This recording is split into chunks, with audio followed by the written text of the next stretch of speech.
Hello, dear DSC candidates. Welcome back to my Grammar for Success channel. I am Koresh Babu, a retired lecturer in English from Hyderabad. This is the second part of the video of the essay Self-Reliance written by Waldo Emerson. In this video, I am going to deal with literary devices, important quotes and multiple choice questions. So these 3 points I am going to deal with in this video, and I request all of you to ensure that you have watched the first video thoroughly well. Only after that you can solve this small exercise that I am going to give you in this video. So I therefore request all of you to watch this video till the end without skipping it in the middle. I also request all of you to consider subscribing to my channel and also sharing this video with all your friends who are also going to take the DSC examination along with you. Thank you so much. Now let's get into the video. Literary devices used in the essay Self-Reliance. This aspect is very important because 1 or 2 bits may be given from this aspect also, right? And let us look at the literary devices used in this essay.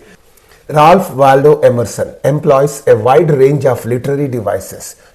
He has made use of a wide range of literary devices in this lengthy but very philosophical essay, that is Self-Reliance, and to convey his message of individuality, self-trust and non-conformity. So in order to give you the message of individuality, self-trust and non-conformity. These 3 are very important. About these 3 important aspects or concepts I have dealt with in my first video, and therefore please watch that video so that you can understand these 3 things here, because again and again I cannot repeat the meaning of these things. Individuality means maintaining one's own individual characteristic features, traits, qualities and all that. Self-trust means you must trust yourself, that you know very well. Non-conformity means not conforming to the societal norms, not following what all others of the society are following. So that is called non-conformity. About these 3 interesting concepts I have dealt with in the first video. Please, so to convey his message of individuality, self-trust and non-conformity, he has made use of a wide range of literary devices in this essay Self-Reliance. And you go to the next point.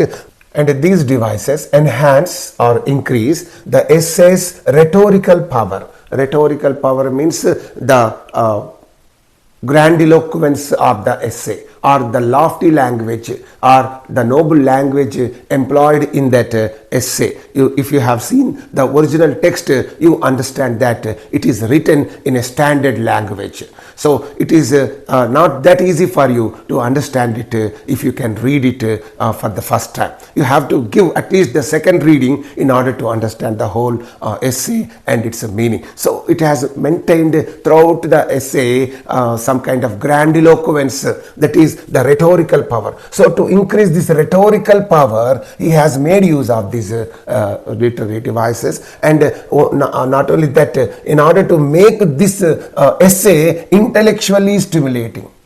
Not only for this but also for making this essay intellectually stimulating, intellectually inspiring and also emotionally resonant, and it is also made to resonant, that means reverberate emotionally. The points of this essay must ring in your ears. So to make this essay intellectually stimulating, emotionally resonant, he has made use of several literary devices in this essay. Let us now look at some of the important literary devices he has employed in this wonderful essay. The first one is metaphor. What is this metaphor? You know very well, it is an indirect comparison. And here Emerson frequently uses metaphors to illustrate abstract ideas. In order to explain the abstract ideas, he has made use of metaphors very frequently in this essay. So for example, two examples are given here. He says society is a joint stock company. That means society is like a joint stock company. You know very well, in the metaphor, the words like or as are generally omitted. They are not used. So this is therefore called a direct comparison. A direct comparison is always called a metaphor, and because the words like and as are not used in that. So if you say society is like a joint company, then that would be simile. But here like is dropped. You know, he says directly society is a joint stock company, just like camel is the ship of the desert. Camel is the ship of the desert. Here you are comparing camel with the ship of the desert. So here it's a direct comparison, therefore it is a metaphor. If you say camel is like the ship of the desert, then this would become simile. You know that very well. I don't want to go into the details of the literary devices. So here Emerson says that society is a joint stock company. Society is like a joint stock company. Why did this Emerson compare this society with the joint stock company? Means in the joint stock company, what happens, the investors must remain silent and they must abide by the rules and regulations of that company. They cannot think of new ideas and new thoughts and all that. So they are just simply investors and they have to abide by the rules of that company, the regulations of that company. So here this society is also just like that joint stock company. That means in the society the people are expected to abide by what the rules and regulations of the society. Okay, they are to abide by the societal norms, the societal beliefs, the societal ideas, thoughts, traditions, conventions and so on. So you should not come out of that. Just like the investors cannot come out of this joint stock company, they have to abide by or follow only the rules and regulations of that company, right? So here in that way this society is compared with a joint stock company. So here the meaning is also given. The metaphor criticizes society as an entity. This stock company, joint stock company, is an entity that prioritizes conformity over individual creativity and freedom. In this company the investors are not supposed to have their own individual creativity and freedom. Just they have to conform to the rules and regulations of that. Simply they have to abide by the rules and regulations of that company. They cannot think freely about anything. They cannot have free thinking and free ideas, free beliefs and all that. So they don't have such things. So therefore the society is just like a giant stock company. That's what Emerson says, and therefore this is a metaphor. Okay, one more example is given here. A foolish consistency is the hobgoblin of little minds. Here Emerson is comparing this foolish consistency. Foolish consistency means rigidity. Rigidity is always foolish. Stubbornness, obstinacy, monditanamu, mankutanamu. So this rigidity is always foolish. And what is this Emerson comparing it to? He is comparing this rigidity with the hobgoblin of little mind. Hobgoblin means a small, what is that? Evil spirit. Okay, a small evil spirit. What does this small evil spirit do? It will create all confusion, destruction. It will do all mischief. Okay, they make mess of the things. So here this foolish rigidity is just like the small evil spirit that destroys the minds. So if there is a small evil spirit in the mind, what does it do? It will destroy your mind, your thinking power, your intellectual power. So this foolish rigidity is just like this small evil spirit that does all destruction. So that in that way, he is comparing this foolish consistency with the hobgoblin of little minds. Hobgoblin metaphor portrays rigid consistency as a trivial and destructive force. So this hobgoblin, that small evil spirit, is a destructive force. Similarly, this consistency, if at all it is in your mind, it is very destructive. It will stunt your growth because you are suffering from consistency, rigidity, foolish consistency that is there. So this is all about a metaphor. So two examples are given here. And now let's move on to learn about other literary devices. Second one, allusion is there. What is this allusion? Allusion means reference, giving reference to some person or some incident or something. Reference ivadam. So that is called allusion. Emerson references historical, religious and philosophical figures to support his arguments in this essay. He is giving the reference of Jesus Christ, Socrates, Galileo and Newton. They are all alluded to, means they are all given reference to as individuals who exemplified self-reliance by defying societal norms. All of them have defied the societal norms. This Jesus Christ is there. What did he do? He defied the societal norms of discrimination of the marginalized groups. Sinners, the poor, women and outcasts, they were there in the society. They were all discriminated in those days in the society by the Jews. So what did Jesus Christ do? He served them. He ministered to them. He ministered to them. So opposing or defying means opposing the societal norms. According to the societal norms, you should not approach the outcasts. You should not talk to the outcasts. Not to help the outcasts, not to help the women, not to help the poor, not to help the sinners. So that kind of societal norm was there in those days. But Jesus Christ defied that societal norm and he came down to minister to all of them. So that is how he defied the societal norm. And Socrates was there. He questioned the legitimacy of Athenian democracy and the gods they worshipped. So that angered the people of those days, and that's why he was put to death.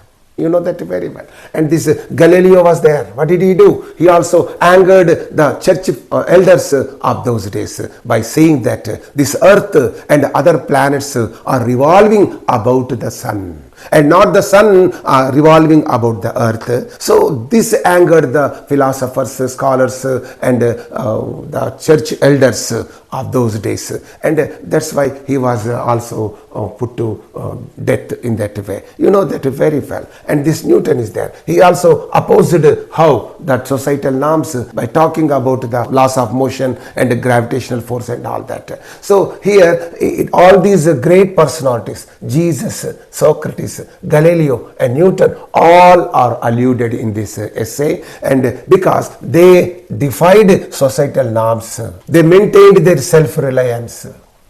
So in this way, allusion means giving reference to some historical or religious or philosophical figures and incidents and so on. That is allusion. And you go to the next one. Biblical allusions reinforce spiritual views such as the idea of the divine presence within individuals. So in this essay also you can find biblical allusions, biblical references are given here and there to reinforce his spiritual views in order to support his spiritual views that are presented in this essay, such as idea of the divine presence within individuals. And in this essay he presents one beautiful idea. What is that? The divine spark is present in every individual. In me there is some divine spark. In you, in everybody there is some divine spark. So that divine spark is there in everybody. So therefore we are still alive means it is only because of the divine presence in our souls, in our bodies. So this is what Emerson tells us in this essay, Self-Reliance. Okay, now let's move on to learn about the next literary device. Third one, parallelism is there. You know very well about this parallelism. Same grammatical structures are called parallelism. Okay. Here Emerson uses parallel sentences or parallel sentence structures to emphasize his points and create rhythm. So generally this parallelism is employed by various writers. So only to emphasize their points and create rhythm. Here also Emerson uses a parallelism, that is parallel sentence structures in his essay in order to emphasize his points and create rhythm. What is that? To believe your own thought, to believe that what is true for you in your private heart is true for all men, that is genius. So to believe your own thought, to believe that, see the structure, the sentence structure is parallel.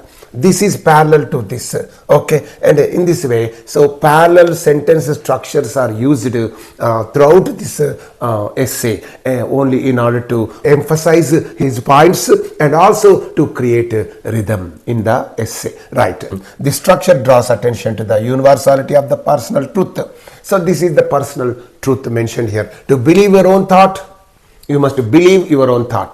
To believe that what is true for you in your private heart, whatever is true that you believe in your heart, okay, true for all men, that is genius. So you believe in yourself. That means you trust yourself. That is the message you can take from this sentence. So this kind of sentence pattern has attracted millions of people all over the world. And now you move on to the next literary device. Aphorism is there. What is this aphorism? Aphorism is nothing but the essay is rich with aphorisms. Aphorism means concise, impactful statements are called aphorisms. Concise means very brief. Impactful means powerful. Statements are called aphorisms. Okay, that encapsulate key ideas. That means that contain key ideas. Okay, that's like that. And you pay attention. Trust thyself. It's a beautiful aphorism. Trust thyself. Ninnu neevu nammuko. That is there. Every heart vibrates to that iron string. So if you trust yourself, you understand how great it will be. Okay, right. So you look at another aphorism. Whoso would be a man must be a non-conformist. Whoso would be a man, that means every man must be a non-conformist. You should not be a conformist, but you must be a non-conformist. That means you must not follow the societal norms as they are. If they are stifling your personal growth, you just put them aside and try to, you can say, have your own norms, try to have your own ideas and beliefs and move forward. Don't abide by the societal norms. If you are abiding by the societal norms, means you are a conformist. If you are rejecting them, means you are a non-conformist, and that means every man must be a non-conformist. So this statement is very concise, very impactful, and it's also very meaningful and powerful. Okay, like that. And these pithy statements means compact statements, meaningful statements, have become famous for their timeless wisdom, and they are always quoted here and there by various scholars all over the world. So because they have attracted the hearts of millions of the people, because they are aphorisms. They are filled with knowledge, they are filled with power, they are filled with lots of meaning and all that. So that's why these pithy statements have become famous for their timeless wisdom. Okay, this is all about aphorism, and now let's move on to learn about the next literary device. And now imagery is there. Imagery means, you know very well, visualization. Okay, and vivid imagery helps convey Emerson's abstract ideas in relatable terms.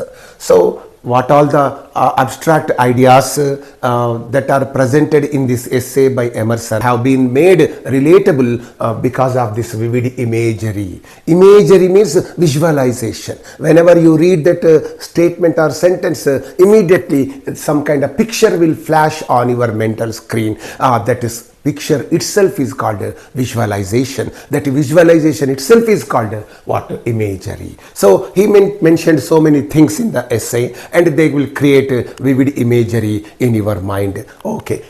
One example I would like to give you here. What is that? The eye was placed where one ray should fall, that it might testify of that particular ray. So here from this statement you can get some vivid imagery. So here eye means what? Human perception. Okay, human perception. Okay, human perception. And here ray means what? Specific truth. Okay, specific truth or an aspect of reality. Okay, an aspect of whatever may be, some aspect of reality, whatever it is. So here what happens now, different people, I means here human beings, different individuals, when they look at some specific truth or an aspect of reality, take different meanings. I take one meaning from that specific truth, he takes one meaning from that specific truth, you take some meaning from that. That means different people will take different meanings from that particular aspect of reality. This indicates individuality. It indicates individuality because you are not getting that meaning which all others are getting. You are getting some different meaning from that specific truth. So here you are maintaining your own individuality. So in this way, from this example, you can get some kind of picture, the aspect of getting some meaning from one specific truth or some aspect of reality. So you are maintaining your own individuality. You are taking the meaning that you only like, yes, not the meaning which everybody likes. That means you are maintaining your own individuality. Andaru తీసుకున్న meaning కాకుండా నీకంటూ సొంతమైన meaning దాంట్లో నుంచి తీసుకుంటున్నావు అంటే you are maintaining your own individuality. That is the. Now let's move on to learn about the next literary device. Repetition is there. What is this repetition? Let us see that here. Emerson uses repetition to reinforce key concepts and ideas. This Emerson makes use of this repetition, the literary device, in order to reinforce. Reinforce means in order to support his key ideas and concepts. Okay, for that purpose he makes use of this repetition. So let us look at one example. The phrase trust thyself appears multiple times, emphasizing its centrality to the essay's message. Okay, so this trust thyself is there. This phrase appears in the essay several times because this is only the message he wants to convey to all the readers through this essay, and that is why this phrase appears in the essay several times. Okay, and here seventh one is there, personification. What is this personification? Personification means attributing human qualities or characteristics to the inanimate objects. Okay, that is personification. So here if you look at this essay, you find abstract concepts like society are personified to critique their influence. So in this essay, society is an abstract concept. A group of people makes a society, that is there. It's an abstract idea. Okay, and here this society is personified in this. For example, society never advances. Society never advances. That means society never progresses. As if this society were a human being. Society ఒక మనిషిలాగా అది ఎన్నడూ society ఎప్పుడు ముందుకు సాగదు అంటున్నాడు. Society మనిషిలాగా ముందుకు సాగడమే. That means human quality is attributed to this society and therefore he says society never advances, moves forward, it recedes as fast on one side as it gains on the other. So it recedes means it's goes back as fast on one side as it gains on the other. So the moment it goes this side again it comes back, it recedes. So here this society is given the human qualities. So just like a human being, it will advance and it will also go back. So this receding and advancing, these are the two activities generally done only by the human beings, not by the things. So here in this essay, the society is personified. Okay, society is described as if it were a living entity. So as if it were a human being, as if it were a living entity, capable of action and regression. So this is an action, this is a regression. Receding receding means going back, regression. Advancing means going forward. So whatever it is, this society is shown as a living entity. In that way, the society in this essay is personified. So therefore, in this way, this Emerson has made use of this personification in this wonderful essay. Now let's move on to learn about other important literary devices. And tone is there. Tone means the atmosphere of that essay. Okay, tone. The tone of the essay, the atmosphere of the essay is inspirational. What is the tone of this? It is inspirational. It is aimed at inspiring the readers. Okay. Confident. Okay. The tone of the essay is confident and at times didactic. Didactic means act of teaching. So this essay will sometimes inspire the people, sometimes make the people confident, sometimes teaches the people. So in this way, this essay makes one inspirational, this essay makes one confident, this essay also teaches the readers various interesting things, important things. Emerson's authoritative voice.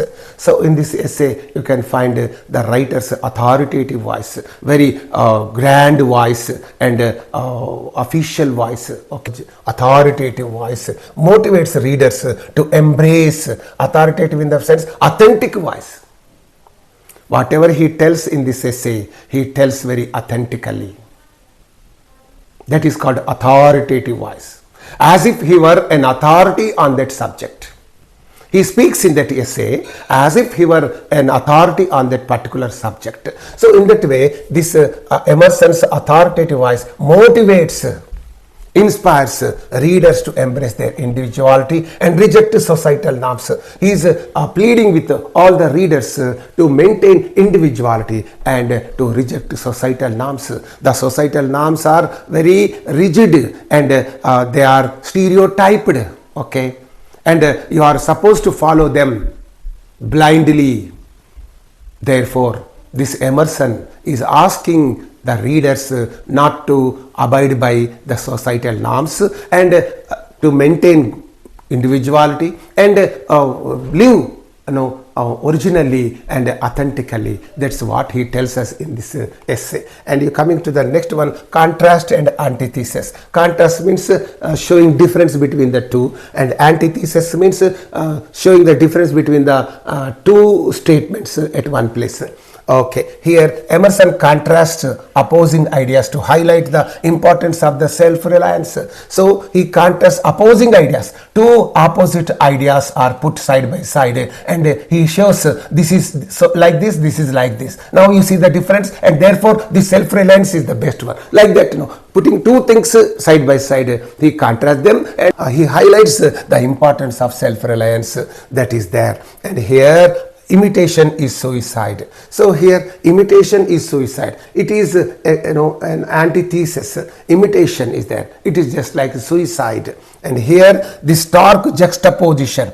Imitation, suicide. Two things are put. So if you imitate anybody, it is just like a suicide. Nowadays people are imitating the world. What are the fashions that come into the world? The other people are following that. On seeing their heroes and heroines, the people are imitating them. They are trying to imitate the world, the latest fashions. So this imitation is nothing but suicide. Why do you imitate others? Follow your own style, follow your own interests. Don't imitate others, because imitation is suicide. So this stark juxtaposition. Juxtaposition means two things are put side by side. Imitation is there, suicide is there. What do you want? If you imitate, that is nothing but suicide. Right. Emphasize that copying others diminishes one's own identity. If you copy anybody, that diminishes your own identity. Because you are trying to live like another person, but you are not trying to live like you only. Try to live just as you are, whatever you are. Now we move on to the other literary devices. Hyperbole is there. Hyperbole is nothing but exaggeration, you know very well. Emerson uses deliberate exaggeration to stress his points, to emphasize his points, his ideas, his beliefs. He is sometimes making use of deliberate exaggerations, hyperboles. Right. How man is timid. apologetic. He is no longer upright. He dares not say, I think, I am, but quotes some saint or sage. So here in this, here you see the hyperbole criticizes how individuals lose confidence in their own thoughts. So it's an exaggeration. It's an understatement. So man is timid, is not timid. Is understatement. Apologetic, is never apologetic for what he had done in the past. Okay, and he is no longer upright. No, he is always, he is there, he is sincere, he is honest. So only a few of them may not be sincere, but people are upright. Okay, and does he dare not say, I think I am? No, he can say. So all these things are there, but here only to emphasize his point, he makes use of this hyperbole. Don't think only overstatement is a hyperbole. And understatement is also hyperbole. So here you can find all understatement. That is also hyperbole. Right. You go to the next literary device. Symbolism is there. What is this symbolism? Symbols appear throughout the essay to deepen its meaning. So throughout this essay you can find some symbols. Okay. To deepen its meaning, to enlarge its meaning, to enhance its meaning. Right. And here the iron string is there. Symbolizes inner strength and self-confidence. So here this iron string is used. What is this iron chain? It stands for inner strength and self-confidence. Okay, this is a symbol for inner strength and self-confidence. Okay, and the stars, another symbol is also used. The stars symbolize universal truths, the constancy of individuality. So here in the essay you can come across this symbol also, the stars. The stars indicate universal truths. They stand as a symbol for universal truths and also the constancy of individuality. The consistency of individuality. Okay, the constancy of the individuality. So in this way symbols are used in this essay. And now let's move on to learn about the next literary device. Anaphora is there. What is this anaphora? Anaphora means Emerson often uses anaphora, repetition of the beginning of phrases. Anaphora means in every line the first word or first phrase will be repeated in other lines also. So to emphasize his key points, okay, right. And it is easy in the world to live after the world's opinion. It is easy, see. So it is easy, it is easy. This is called anaphora. It is easy in solitude to live after our own, but the great man is he who is in the midst of the crowd, keeps with perfect sweetness the independence of solitude. So here you have to focus your attention only on these two things. It is easy, it is easy. In this sentence the beginning phrase is it is easy. In the second one also it is easy. So this is called anaphora, the repetition of the beginning of phrases. Okay, right. Go to the next one. This repetition underscores the tension between societal influence and individual independence. So this repetition tells us about the tension between societal influence and individual independence. Society will try to throw its influence on the members of that society, and whereas this individual independence is there. The individual independence makes you go away from the society, while the society wants to keep you back into the society. Influence, societal influence and individual independence. So between these two things, this expresses the tension. Okay, right. But here your focus must be here on these two things. This is called anaphora. You move on to the next literary device. Rhetorical questions. What are the rhetorical questions? So about the rhetorical questions I have told you very clearly in one of my videos. Rhetorical question means it's a question, but it doesn't expect any answer from others. Why are we living in this world? So the writer is asking this question, but is not expecting any answer from anybody. So this is called a rhetorical question. About this I think I have mentioned in the video, what makes the nation great? There's a question, what makes the nation great? ఏది ఒక దేశమును గొప్ప దేశముగా చేస్తుంది? What makes the nation great? So that is a rhetorical question. It is a question, but it is not expecting answer from anybody. That is called a rhetorical question. And in this essay also, you can find so many rhetorical questions. Emerson poses rhetorical questions to provoke thought. Generally, the writers make use of these rhetorical questions only in order to provoke thoughts in the minds of the readers, okay, and engage readers. And they are also aimed at engaging the readers in that, you can say, essay. And they are also aimed at keeping the readers in that essay. That means, they make the readers read and read and read, because they are rhetorical questions. That is the power of the rhetorical questions. The rhetorical questions will provoke thought in the readers, and also they make the readers keep on reading and reading and reading that story, that essay or something like that. Yes, okay. And you go to one example. Why should you keep your head over your shoulder? So it's a rhetorical question. Why drag about this monstrous corpse of your memory? Another rhetorical question. These questions challenge readers to reflect on their habits and choices. So these questions make the readers think about those things. And here, okay, they make the readers reflect on those things. So why should you keep your head over shoulder? Then when you keep your head over your shoulder means you are feeling very sad. Okay. Why drag about this monstrous corpse of your memory? So here some old habits you are still keeping, you are dragging with you. Certain habits are there. Certain meaningless habits are there. You are dragging them along with you. So when such questions are posed, what happens? The readers keep thinking about those questions. And they want to know the reason, they want to know the answer for those questions, and they keep on reading that essay. So therefore, many writers generally employ this kind of literary device, rhetorical questions. Okay, now let's move on to learn about the next literary device. Paradox is there. What is this paradox? Two opposite natures in one person or in one thing called a paradox. For example, God is there. Okay. God creates, okay, God destroys.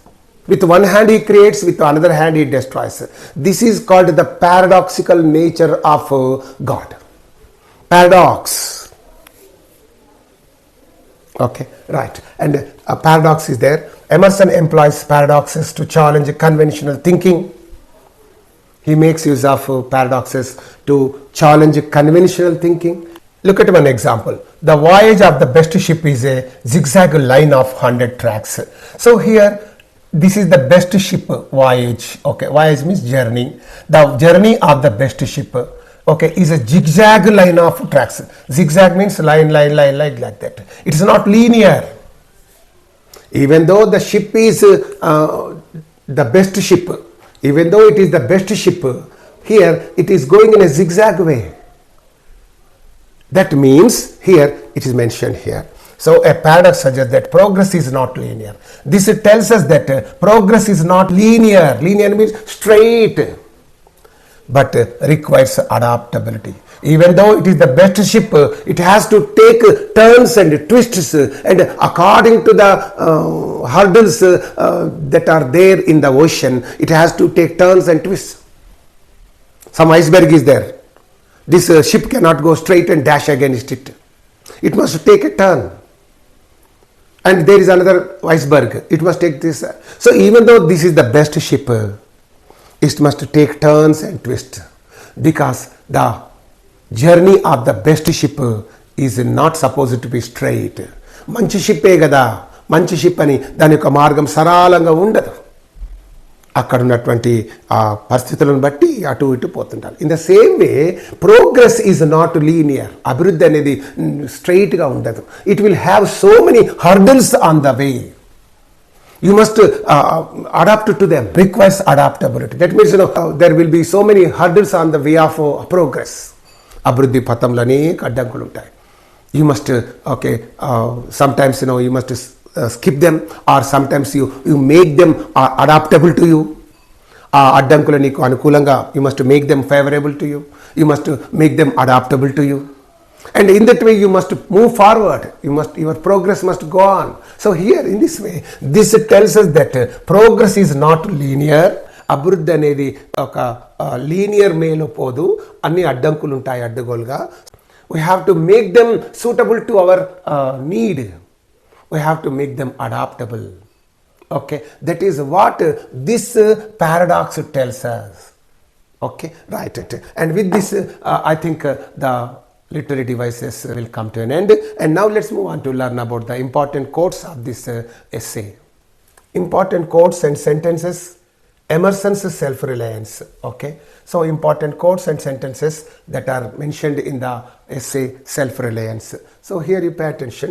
These quotes distill Emerson's core ideas. They filter core ideas and serve as powerful reminders of the essay's enduring message, that is self-reliance and individuality. The enduring message, the wonderful message, the solid message given by this essay is only self-reliance and individuality. Okay, so to give this message, he has made use of some wonderful sentences, wonderful quotes in this essay. Now we are going to learn about all of them, right? And here you say that trust yourself. It's a beautiful quote. Please memorize all of them and keep in your mind. Trust yourself. And here, trust thyself. Every heart vibrates to that iron string. So every heart vibrates to that iron string. Iron string means inner strength or self-confidence. Every heart vibrates to that iron string means every heart must be filled with self-confidence. Every heart must be filled with inner strength.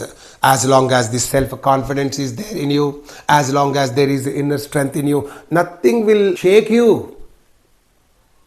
You can move forward and nothing can stop you, nothing can hinder you, right? So trust yourself. This is a beautiful quote. Okay, and here this quote encapsulates Emerson's call for self-confidence and belief in one's own innate abilities. So you must maintain self-confidence and you must depend on the innate abilities that are there, inherent abilities. Every man is blessed with several abilities by God. God does not make you born into this world without giving you any abilities. Every man is blessed with wonderful gifts and blessings and abilities. So you have to make use of them in a proper way. Okay, with self-confidence and all that. And here, this is a beautiful quote. Go to the next quote. Non-conformity is there. About this non-conformity, I have explained it to you. Not conforming to the societal norms. Okay, deviating from them, rejecting them, that is non-conformity. Okay, whoso would be a man must be a non-conformist. That means every man must be a non-conformist. Every man must reject the societal norms, the meaningless or the rubbish societal norms, and live a life of his own. That is what he says. That's called non-conformity, and this is the quotation. Whoso would be a man must be a non-conformist, right? And here Emerson emphasizes that true individuality requires rejecting societal expectations and conventions. If you want to maintain your own individuality, you will definitely reject societal expectations and conventions that is there. Okay, nothing is at last sacred but the integrity of your own mind. So here he tells us one more important thing. Nothing is sacred or holy on this earth except the integrity of your mind. Integrity, the honesty of your mind, the sincerity of your mind. How beautiful this quote is. Nothing is at last sacred. ఈ లోకంలో పవిత్రమైనది ఏమీ లేదు, ఒక్క నిజాయితీ గల నీ హృదయము తప్ప. Something like that. He suggests that personal thought and conviction are the highest truths, right? And you go to the next quote. Individuality is there. On this individuality, there are some quotes. Let us look at them. A man is relieved and gay when he has put his heart into his work and done his best. But when he has said or done otherwise shall give him no peace. So individuality, what is that?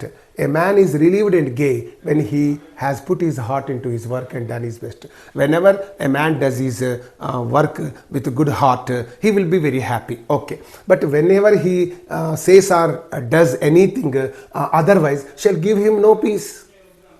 If he doesn't do any work with his heart, it will not give him any peace of mind. Okay, right. And individuality is there. This highlights the joy and fulfillment that come from authentic effort. So that means, if you work putting your mind in that, then it will give you satisfaction and happiness. If you don't do any work without putting your mind and all that, then it doesn't give you any satisfaction, any happiness at all. So that means, it highlights that you must maintain very good individuality and all that. You go to the next quote.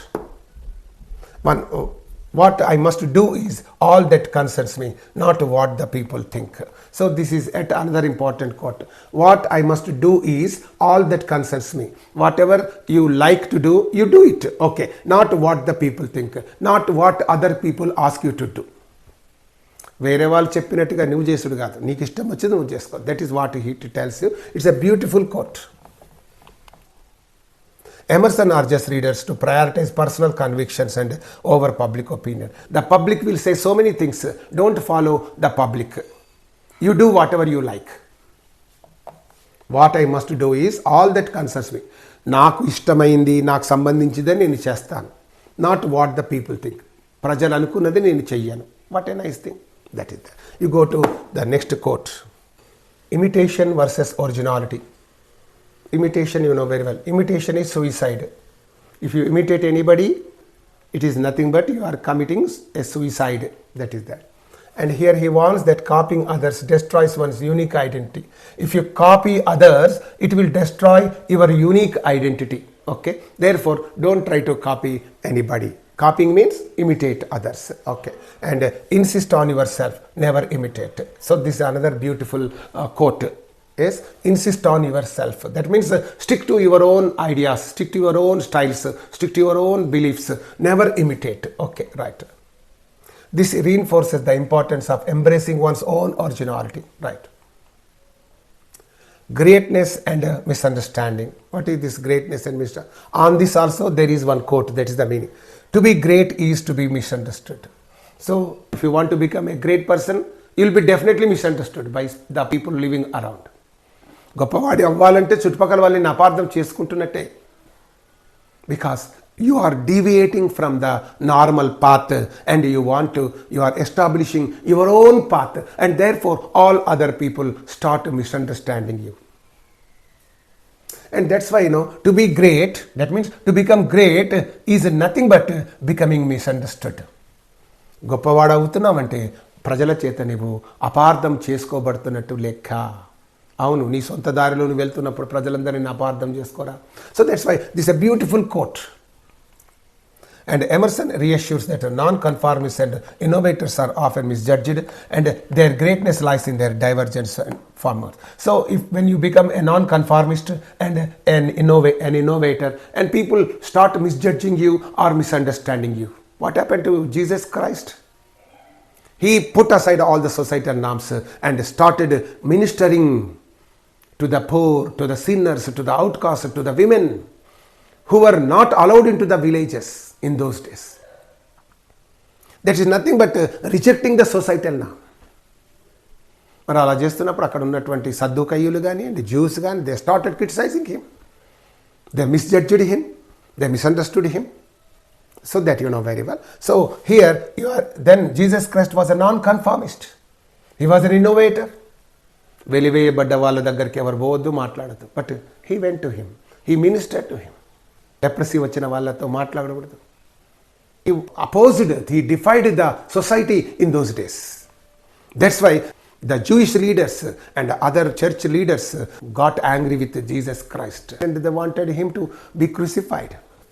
The divine within.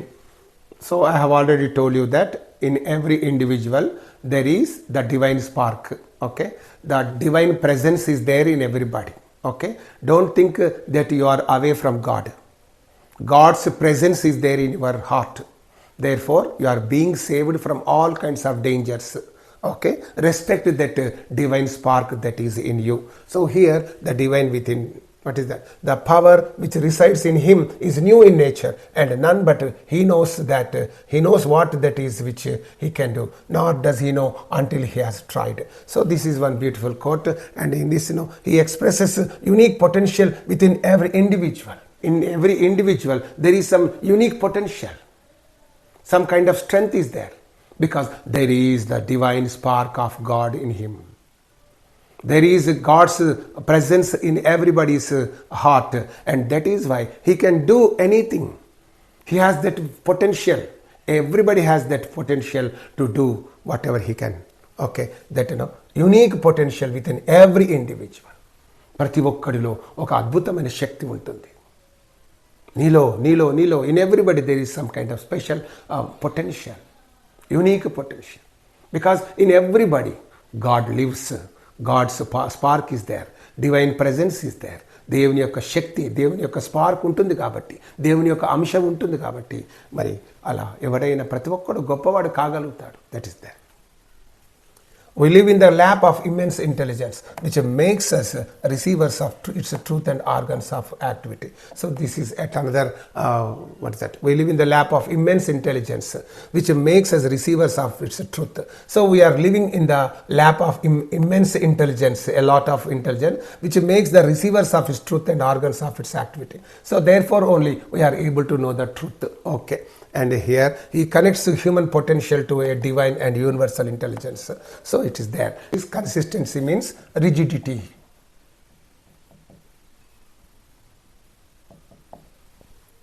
You can say stubbornness.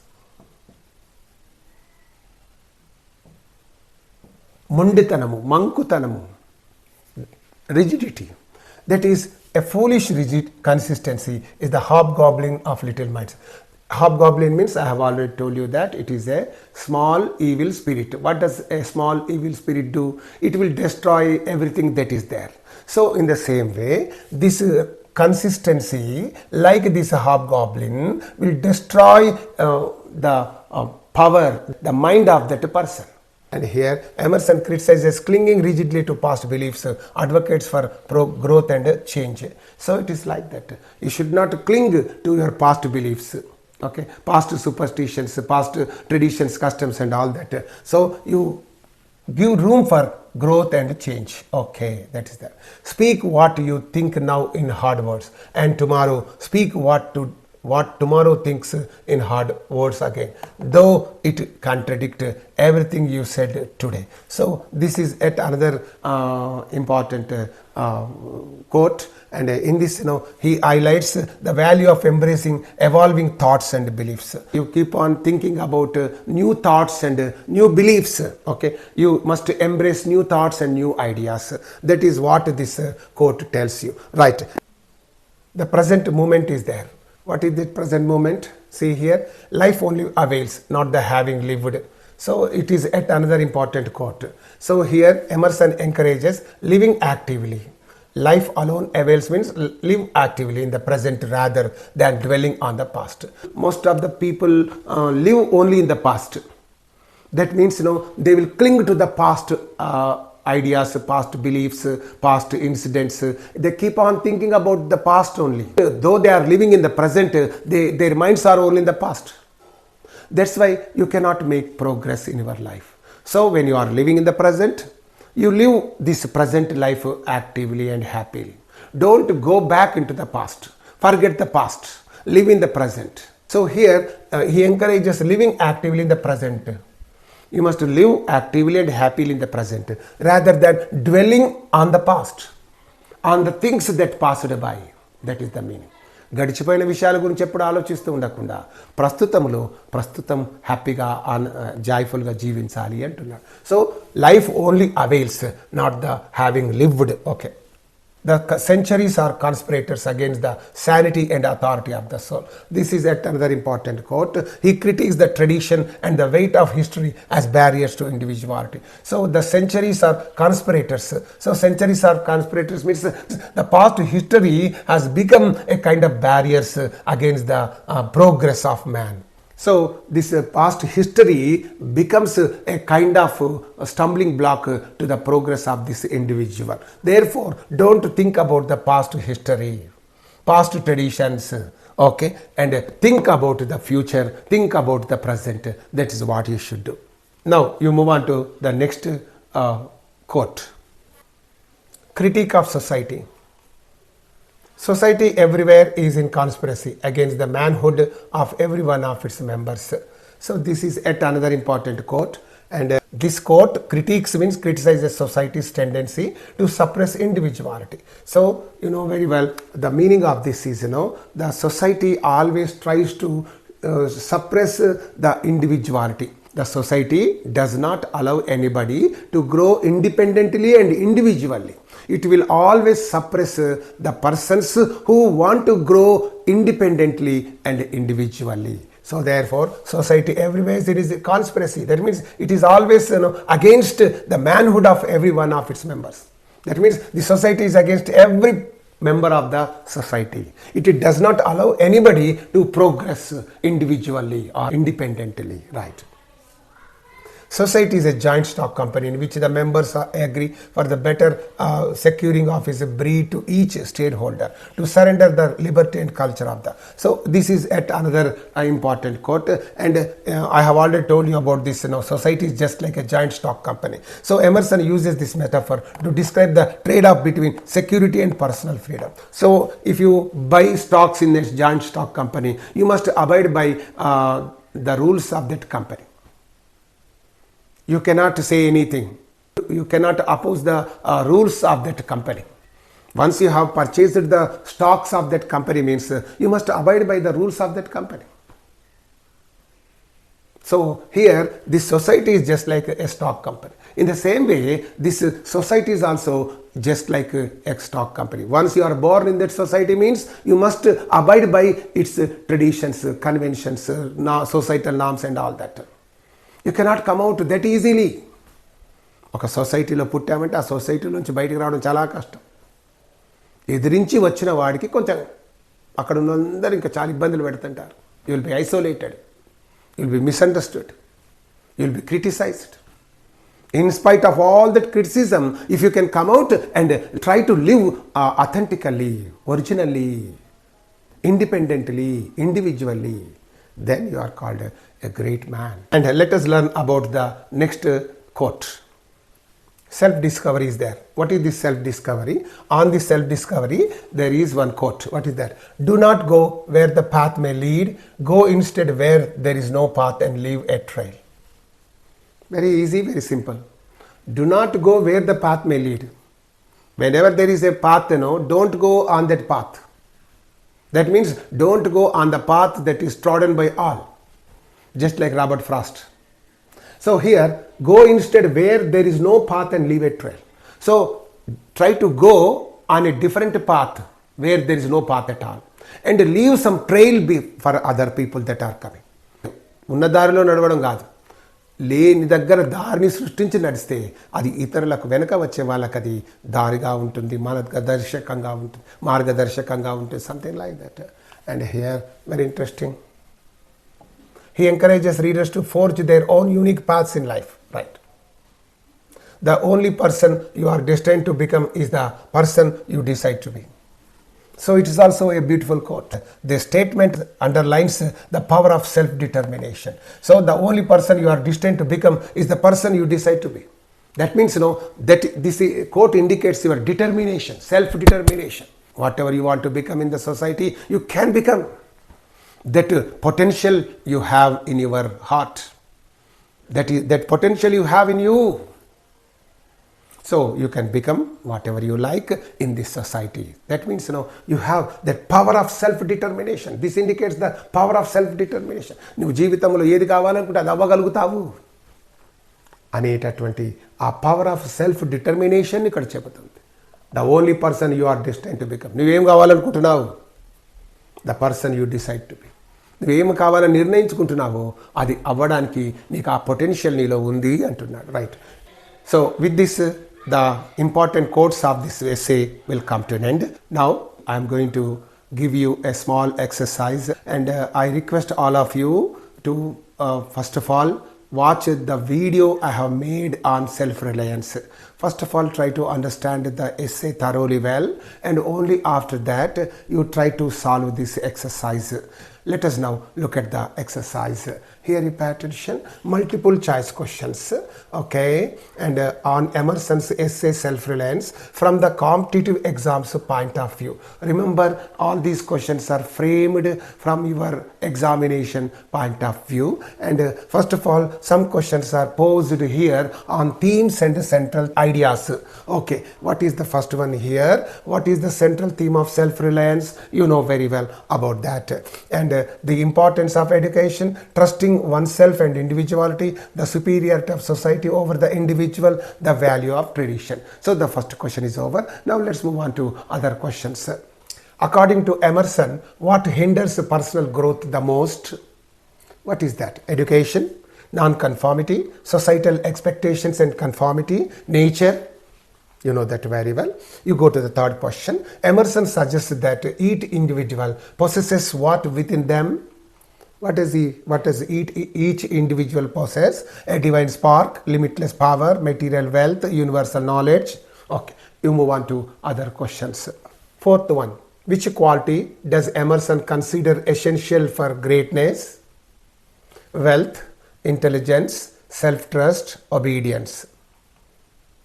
Fifth question. Emerson equates imitation to? What does he equate imitation to? Creativity, growth, suicide, wisdom. Right. You go to other questions. On literary devices and style. So, on literary devices and style, some questions are given here. You try to answer them. Right. What type of tone does Emerson primarily use in the essay? Humorous, inspirational and didactic, melancholic, sarcastic. Seventh question. The phrase, trust thyself, every heart vibrates to that iron string is an example of what? Imagery, hyperbole, symbolism, metaphor. It's like that. Now let's move on to other questions.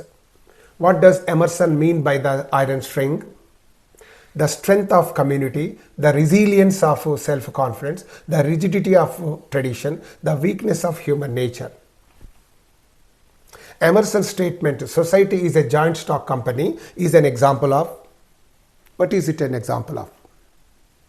Personification, metaphor, simile, alliteration. 10th question. The essay contains many aphorisms. Which of the following is not an aphorism from the essay? Imitation is suicide. To be great is to be misunderstood. Nature always wears the colors of the spirit. A foolish consistency is the hobgoblin of little minds. On key ideas and examples. What does Emerson suggest about consistency? It is a virtue. It is foolish when rigid. It is the key to success. It is required for greatness. 12th question. According to Emerson, great men like Socrates and Galileo were revered in their time, misunderstood and nonconformist, products of their society, flowers of traditional wisdom. What does Emerson suggest about those who conform to society? They find happiness, they lose their individuality, they gain power and respect, they achieve greatness. So, whenever you conform to society means, whenever you conform to societal norms, then you are not a new person. Then what happens? You lose your individuality. You know that very well. All these things were explained to you. And now you move on to other questions. 14th one. Why does Emerson criticize reliance on past ideas? Because they are irrelevant in modern times, because they prevent personal and societal progress, because they are flawed and incorrect, because they contradict religious teachings. 15th question. Emerson believes intuition comes from education, experience, a divine source, logic and reason.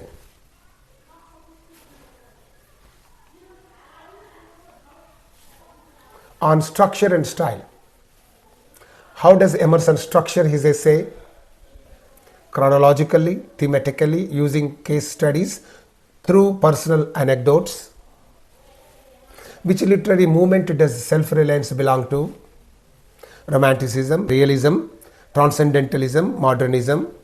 Emerson often uses rhetorical questions to